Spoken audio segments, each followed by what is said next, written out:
ये देखो, ये एच.सी. वर्मा का क्वेश्चन है, डॉक्टर एच.सी. वर्मा बुक का है।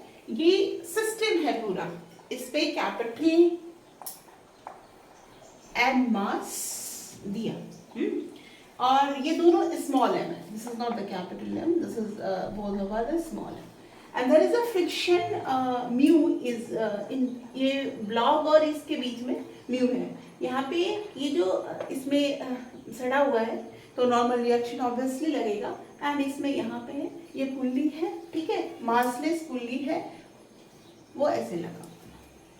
ये जो फोर्स हम बड़े वाले मास पे फोर्स लगाते हैं, समझ करो इसका हम लोग बहुत अच्छा से एग्जाम्पल कर सकते हैं कि हमारा वीआईपी है, जब हम लोग स्टेशन से लेके जाते हैं तो वहाँ पे आप ऐसे करके दोनों साइड से लगा के एक व्हील में ऐसे फंसा के आप इसको एक्सपेरिमेंट कर सकते हैं। तो हम ये फोर्स लगाते हैं इस पे, ठीक है, कि फोर्स का कितना मैक्सिमम और कितना मिनिमम वैल्यू होगा जिससे कि इस दोनों का कोई रिलेटिव मोशन नहीं हो। जो स्मॉल एम मास है ना, अपना नहीं मोशन करके वहां से गिर जाए। जैसे मैंने आपको वीआईपी का एग्जांपल दिया कि उसमें व्हील लगा होता है, तो हम लोग क्या करते हैं ना कि एक वीआईपी लेते हैं एंड दोनों साइड से ऐसे लगा देते हैं, और उसके बाद उसको लगा उसको ना नीचे से ऐसे पुश करते हैं, फोर्स लगाते हैं। अब वो फोर्स कितना होना चाहिए ताकि वो जो मासेस हैं वो ना गिरे। अब इसको एक्सपेरिमेंट में ऐसे कर सकते हो। अब देखो, इसके लिए बताओ, एक चीज बताओ, मैंने पुल्ली वाले केसेस में आपको बताया था, इसके पहले वाला जो वीडियो किसी को डाउट हो देख सकते हो। इधर से M1G लगता है, इधर M2G लगता है, और दोनों में टेंशन TT लगता है। तो फाइनली जो हमारा एक्सेलेरेशन क्या होता है, जिस फोर्स के कारण मोशन होता है, यानी M1 minus M2G divided by M1 plus M2G। तो ये आता है एक्सेलेरेशन, जब इफ देयर इज अ जिसके कारण मोशन होता है, यानी कि टोटल सिस्टम का जो है एक्सेलेरेशन क्या होगा, A होगा। अगर हम मान लो इसको A बोले, इसको B बोले, इसको C बोले, अगर हमारा A plus B plus C इसको सिस्टम ले ले, तो इसका मोशन किसके कारण होगा, सिर्फ F फोर्स के कारण होगा, है ना। यहाँ पे कोई फ्रिक्शन की कोई बात नहीं कही गई है, then we will not take it, and इसमें बस फ्रिक्शन कोएफिशिएंट म्यू एंड यहाँ पे म्यू दिया हुआ है। बस आपको क्या करना है कि मिक्स मैक्सिमम और मिनिमम वैल्यू निकालना है जिससे मोशन। तो हमने क्या किया, तीनों को सिस्टम ले लिया। अब जिसके कारण मोशन होता है वो that is total mass of the system क्या है, m plus 2m is equal to a। ये है एक्सेलरेशन ऑफ द सिस्टम। इसको मैंने आपको एक पहले ऐसा पढ़ाया था, ये ब्लॉक है, यहाँ पे mg है, mg के कारण अगर इसमें भी m है तो mg के कारण ये g के कारण मोशन हो रहा है, तो mg भाई टोटल मास हम कर देते हैं, तो हमारा क्या आ जाता है, एक्सेलरेशन ऑफ द सिस्टम, यानी यहाँ पर आ गया g/2। यही चीज हम यहाँ की है। बच्चों को बहुत सारा डाउट होता है कि हम ऐसा यहाँ पे क्यों किए, कि मैम यहाँ पे ये चल रहा है, हमने क्या किया, पूरे को सिस्टम कर दिया, मतलब मूव करेगा तो पूरा एक साथ मूव करेगा। अब स्टोरी तो ये आ गया हमारा एक्सेलरेशन। अब हम इंडिपेंडेंट सब का फ्री बॉडी डायग्राम ड्रॉ करेंगे। मान लो बी का ड्रॉ करते हैं, तो बी पे क्या क्या फोर्सेस लगे, दिस इज बी, इस पे क्या फोर्सेस लगे, एक नॉर्मल कांटेक्ट, इधर टी, और इधर अगर ये मोशन इधर हो रहा है, मतलब इफ वी आर टेकिंग कि इधर स्लाइड हो सकता है ना, कंडीशन, ये कंडीशन इधर और उधर का दो कंडीशन, ऐसा कर सकते हैं क्या, हो सकता है कि ये इधर मूव करे, है ना, तो ये ऊपर की तरफ जाएगा। अब हम ऐसा समझ रहे हैं कि ये वाला नीचे की तरफ जाएगा, ऐसा हमने एक केस लिया। We will take the two cases. एक केस लेंगे कि ये हम ऐसा ही क्यों लेंगे, ये क्यों नीचे जाएगा, मैम ये क्यों नहीं नीचे इधर जा सकता है, yes you are right, we will so that we will take the two cases. तो फर्स्ट केस क्या है कि हमारा ये n है, t है, एंड इधर मोशन है तो t है, तो ये फ्रिक्शन हमारा इधर लगेगा, और तो कोई फोर्स लग नहीं रहा है ना, तो हम लोग इसको क्या लिख सकते हैं, t minus F R, t minus F R is equal to 0। कोई मोशन में एक्सेलरेशन नहीं करना है, तो टी बराबर हो गया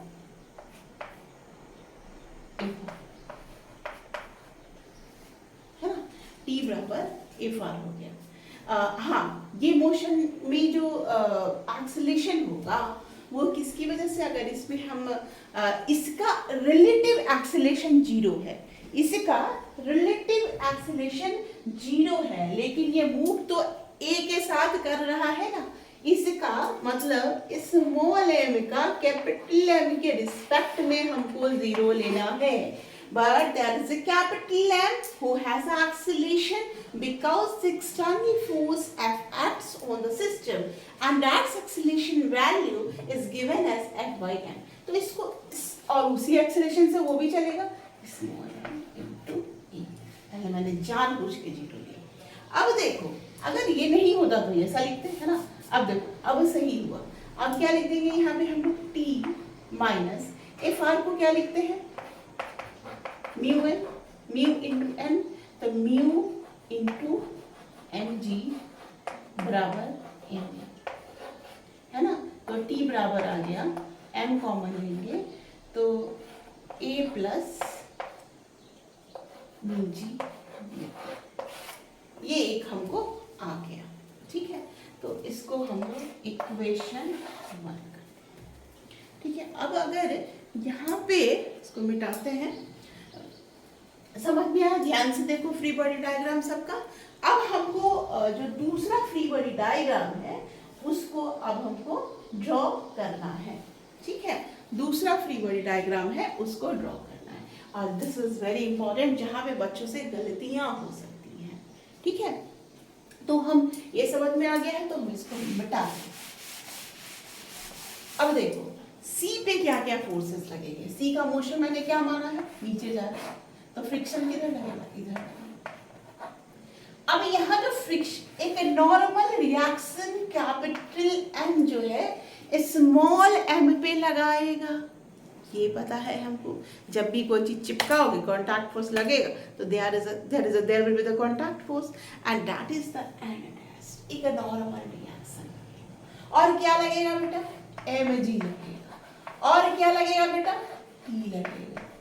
लाइक कमेंट एंड सब्सक्राइब आप लोग नहीं करते हो। माइंडेड एक टीचर दिन रात मेहनत करता है, तभी जाके आपका रिजल्ट आता है। जब भी हम लोग को, इवन कि मैं भी जब भी कोई ऐसा एग्जाम कुछ अलग देना होता है, कुछ भी ऐसा करना होता है, तो I also take the help of the YouTube और सब renowned professor and all.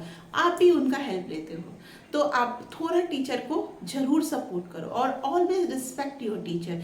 Don't try to deceit your teacher. Once you deceive your teacher, the deceit will be with you, है ना। तो अपने टीचर के साथ कुछ भी डिसीट नहीं करो, है ना। तो टीचर की हमेशा रिस्पेक्ट करना सीखो। गुरु के बिना ज्ञान नहीं होता है। यहाँ पे हमने क्या लगाया, एफ आर है और टी है, एम जी है। एन डैश को हम लोग क्या लिखेंगे, एन डैश, एन डैश को क्या लिखेंगे, N dash is equal to small में एक्सेलरेशन तो इधर ही हो रहा है, और these acceleration due to the force acting on the capital M. समझ में आया, एक्सेलरेशन किसके कारण, जो कैपिटल एम जो बड़ा सा बास था उस पे जो फोर्स लग रहा है उसके कारण। अब ये तो हमने लिख लिया। अब क्या क्या लिखेंगे बेटा, T plus F R is equal to, F R को क्या लिखेंगे, mu into N dash. What is N dash, ये अब ये एन डैश इस पे लगेगा तो इस पे भी एन डैश लगेगा, इस पे एन लगेगा तो इस पे भी एन लगेगा, है ना। तो जब कैपिटल एम का देखना होगा तब हम लोग उसमें उस पे जो लग रहा है वो देखेंगे, एम जी। तो टी बराबर क्या लिख देंगे, M G minus mu N dash, mu M M G, G लिखा मैंने, माइनस म्यू इंटू ए। ठीक है, अब इस दोनों टी को आप क्या कीजिए, इक्वेट कर लीजिए। हमको क्या क्या आया, m बराबर mg। हम a की वैल्यू चाहे तो यहाँ से डायरेक्ट भी हमें लिख सकते हैं, तो पहले हम इक्वेट कर लेते हैं, जहाँ जो एडजस्टमेंट होगा वहाँ वो हम लोग करेंगे। अब देखो दोनों t को इक्वेट करेंगे तो हम ये दोनों t तो सेम ही है ना, सेम ही पुल्ली है, मास है, तो ये t लगेगा तो इसमें भी यहाँ भी t लगेगा, ये नीचे की तरफ इसके कारण मूवमेंट हो रहा है। दिख रहा है सबको? This is a brilliant explanation और ब्रिलियंट तरीके से बता रही हूँ। आप अगर इसको मिस करते हो, इसको सेव करके वीडियो को रखो, एग्जाम के समय ये कंसेप्ट बहुत यूजफुल होने वाला है। समझ में आया? इसको मैं बता दी। तो हमने क्या लिखा, g माइनस म्यू ए बराबर a प्लस म्यू जी, है ना। तो अब तो g कॉमन ले लेते हैं तो 1 minus mu is equal to a common ले लेते हैं 1 प्लस म्यू। तो a बराबर क्या हो जाएगा, g 1 minus mu upon 1 plus mu. g 1 minus mu upon 1 plus mu is the acceleration। इसका जो अब इसमें कैपिटल हम लगा देंगे तो maximum value of the force निकल जाएगा। तो a जो है a, और a हमारा किसके बराबर आएगा, f by capital m plus 2m के बराबर था एक्सेलेरेशन। अब इसको इससे मल्टीप्लाई कर दोगे तो हमारा एक एक्सेलेरेशन एक कंडीशन से निकला, दूसरे कंडीशन से अभी हमको नहीं निकला है।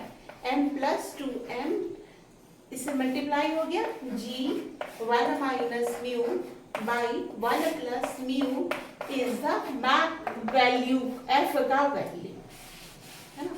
इसके दो वैल्यू निकालने होंगे, f मीन और f मैक्स। तो ये एक कंडीशन से ये आया। दूसरा कंडीशन क्या होगा, जो हमने क्या किया कि मोशन को इधर ले लिया। दूसरा कंडीशन ये हो सकता है कि मोशन को हम उधर ले लेंगे। उधर हम अगर मोशन को ले लेंगे तो मोशन इधर जाएगा तो t इज डोमिनेटिंग, तो t इधर लगेगा, Fr इधर लगेगा, है ना, Fr इधर लगेगा, और क्या क्या लगेगा फिर mg और Fr क्या करेगा, सपोर्ट करेगा। तो उसके केस में जो भी एक्सेलेरेशन होगा ना, वो जस्ट इसका a बराबर, बस कुछ नहीं करना है, g 1 प्लस म्यू लिख देते हैं नीचे, म्यू माइनस 1, है ना। तो जब हम मोशन दूसरे कंडीशन को यूज करके करेंगे तो हमारा ऐसा आ सकता है, या यहाँ पे 1 हाँ ऐसा आ सकता है 1 माइनस म्यू, या ऐसे आएगा 1, जैसे ये आया सेम 1 माइनस म्यू ऐसे करके आएगा। तो ये आएगा 1 plus mu by 1 minus mu. तो अब चाहो तो कर लेंगे अभी हम लोग जस्ट इसको, a बराबर g 1 plus mu upon 1 minus mu. अब देखो यहाँ पे दिख रहा है ना, a अगर म्यू का वैल्यू 0.4 0.6 जो भी डालोगे तो a का कोई वैल्यू आएगा, यहाँ पे a का वैल्यू, तो ये जो है 1 मानो 0.6 डाल देते हैं वैल्यू, तो 1.6 हो गया, 0.6 डालेंगे तो 0.4 होगा, यानी ये ज्यादा होगा, तो ये हो गया हमारा मैक्सिमम वैल्यू और ये हो गया हमारा मिनिमम वैल्यू। तो this two are the acceleration of beam or this acceleration, how this acceleration comes, ये तो हमको आ गया था। अब देखो how this acceleration will come when we will suppose that the motion will be upward. When we will suppose that the motion will be upward, then the force acting on it, that's Tfr is equal to me, है ना, mg. Now तो T बराबर what is this, mg minus mu m as I did in the first case condition। तो T बराबर क्या आ गया था हमारा z, m को कॉमन ले लेते हैं यहाँ पे, g माइनस म्यू में, एंड फॉर दिस केस क्या हो जाएगा, Fr इधर लगेगा, फिर वही चीज हो जाएगा ना हमारा। हम क्या कंडीशन, ऊपर की तरफ मोशन कर रहे हैं तो हमारा इस मोशन को कौन कराएगा, अगर हम ये मोशन कर रहे हैं तो हमारा अगर इस तरफ मोशन हो रहा है तो Fr इधर लगेगा, है ना, तो T plus Fr is equal to ma लग जाएगा, है ना। तो तो इस केस में T बराबर ए में FR का वैल्यू म्यू एम जी। तो जैसे उधर किए थे वैसे ही हम लोग इस साइड भी कर लेंगे। देखो जी वाला जी, ये वाला जो टर्म है वो पॉजिटिव हो जाएगा और दोनों टी को हम लोग इक्वेट करेंगे, that we will get the maximum value of the acceleration of the system. That's the basic explanations. I did it. And don't forget to like and subscribe my channel. Okay, bye bye. Best physics ever you can learn from the GLearn Mathematics channel, and the window is also open for the online student. And those who want the specialized course can also mention me on my Facebook Messenger or also on my email. You can mail me on idjmantra@gmail.com. From February 5th, after the exam, we will start the class 11th batch, and the criteria for the class 11th admissions, offline admission is minimum 90% marks in class 10, and for online batch its criteria is more than 75%. Okay, thank you, bye bye. हंसते रहिए, मुस्कुराते रहिए, channel को like comment और subscribe करना मत भूलिए।